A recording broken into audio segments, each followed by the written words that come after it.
படத்தின் ஆரம்பத்திலேயே Harrison board America பிரசிடென்டாக பதவி ஏற்கிறார். அவருடன் கைகோர்த்து தற்போது உள்ள கேப்டன் மெரிக்கா சாம் பல வேலை செய்கிறார். அப்படி ஒரு மிஷினாக ஒரு அடிமேட்டியம் விண்வெளியிலிருந்து வந்த ஒரு பொருள் ஒன்றை வில்லனிடமிருந்து கைப்பற்றி அரசாங்கத்திடம் ஒப்படைக்கிறார் கேப்டன்.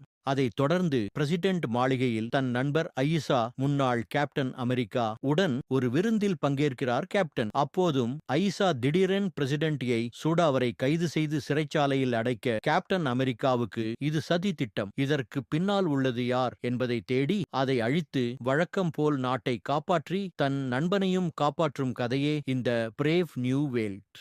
சாம் கேப்டனாக பலரும் ஏற்றுக்கொள்வார்களா என்ற விவாதம் இந்த ப்ராஜெக்ட் தொடங்கும் போதே இருந்தது. ஆனால் படம் முடியும் போது இவர் சரிதான் என எண்ணம் அவர் கொண்டு வருவதே இந்த கேப்டனின் வெற்றி. ஹாரிசன் போர்ட் ஒரு மிலிட்டரி ஆபீசராக இருந்து பிரசிடென்ட் ஆனார். அதுவும் அவர் ஹல்க். இரண்டாம் பாகத்தில் வந்த ப்ரூஸ் பேனர் காதலியின் தந்தை என காட்டியது எல்லாம் செம மார்வல் டச். ஸ்டென்ஸ் படத்தின் வில்லனாக வருகிறார். ஏதோ தானோஸ் போல் இருப்பார் என்று பார்த்தால் முழுவதும் தன் மூளையை பயன்படுத்தி தனக்கு நடந்த அநியாய ஹாரிசன் போர்ட் பழிவாங்க ரெட் ஹல்கை அவர் உடம்பிலிருந்து வெளியே வரும் காட்சி மிரள வைத்துள்ளனர். கிளைமேக்ஸ் கேப்டன் அமெரிக்கா மற்றும் ரெட் ஹல்க் சண்டை காட்சி பிரம்மாண்டத்தின் உச்சம். நீண்ட நாட்களுக்கு பிறகு மார்வெல் ரசிகர்களுக்கு ஓர் விருந்து. அதே நேரத்தில் மார்வெல் படங்களுக்கே உள்ள ஹியூமர் காட்சிகள் இதில் மிக குறைவு. அதனால் என்னவோ அனைத்து தரப்பு ரசிகர்களுக்குமான படமாக இது அமையுமா படத்தின் வாவ் மொமெண்ட் என்பதே குறைவாக உள்ளது. டெக்னிக்கல் விஷயங்களாக கேமரா, இசை,